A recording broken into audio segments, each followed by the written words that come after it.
Hello, আসসালামু আলাইকুম। আজকে আপনাদের মাঝে নতুন একটি অধ্যায় নিয়ে এসেছি।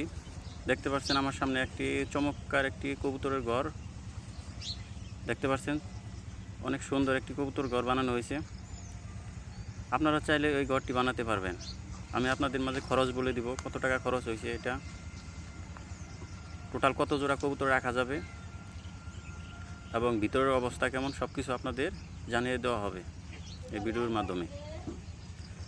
দেখেন, এই ঘরে আমার সর্বনিম্ন সর্বোচ্চ বলা চলে, সর্বনিম্ন না, সর্বোচ্চ বলি, সর্বোচ্চ আমার ৩,০০০ টাকা খরচ হয়েছে। লেট খাম সব কিছু মিলে ৩,০০০ টাকা খরচ হয়েছে। আপনারা চাইলেও এটা দিতে পারবেন। এখানে আপনারা অনায়াসে ৩০ জোড়া কবুতর পালন করতে পারবেন। আপনারা চাইলে আবদ্ধ অবস্থায় পালতে পারবেন বা ছাড়া অবস্থায় পালতে পারবেন। এটা দুইটা প্রসেসিং আছে। দেখেন আমার কবুতরের খোপগুলোর অবস্থা অবশ্য পরিষ্কার কম করা হয়, তো তার ভিতরের অবস্থা ভালো আছে। প্রত্যেকটি কবুতর আছে আমার, এবং এই ভিতরে নবজাতক বাচ্চা আছে, আপনাদের দেখাচ্ছি। এটা পানিতে রাখা হয়, এগুলো পানির পাত্র আমার এখানে দুইটা, একটা ভিতরে একটা বাইরে। এই দেখেন নবজাতক বাচ্চা আপনাদের দেখাচ্ছি, দুইটা বাচ্চা আছে এখানে। এটা বয়স বেশি দিন হয় না, এটা 5 দিন 7 দিন বয়স হয়েছে এটার। আর আরও দুইটা আছে এই খুব পাশে দেখাচ্ছি, এটার হয়েছে 2 দিন বয়স। এগুলো অনেক ছোট। এই যে এটির 2 দিন বয়স।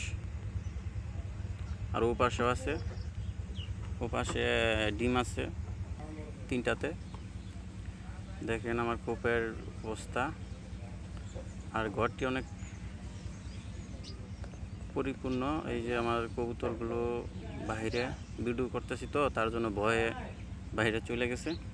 আরও অনেক কবুতর মাঠে গেছে, তারা মাঠে তারা মাঠেই খাবার খায় বেশি। অনেক দূর দূরান্ত থেকে তারা খাবার খায়, আর ভিতরেও খাবার দেওয়া হয়। আপনারা চাইলেও এটি আবদ্ধ অবস্থায় পালতে পারবেন। এই যে এটি আটকানোর ব্যবস্থা আছে। আমি রাতের বেলা আটকে দিই, যাতে ভিতরে বাইরের কোনো শিয়াল বা কোনো কিছু যাতে আমার কবুতরগুলো আক্রমণ করতে না পারে।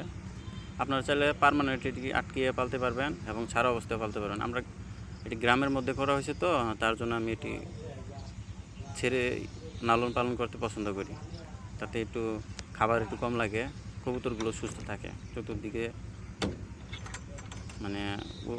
চতুর্দিকে যে একটু উড়াল পেরে কবুতরগুলো একটু সুস্থ থাকে, তার জন্য আমি ছেড়ে অবস্থায় লালন পালন করি। আপনারা চাইলে ওই করতে পারবেন। অবশ্য ভালো লাগলে আমার চ্যানেলটি অবশ্যই সাবস্ক্রাইব করবেন, পাশে থাকা বেল আইকনটি চাপ দিবেন, যাতে পরবর্তীতে কোনো ভিডিও ছাড়লে আপনাদের কাছে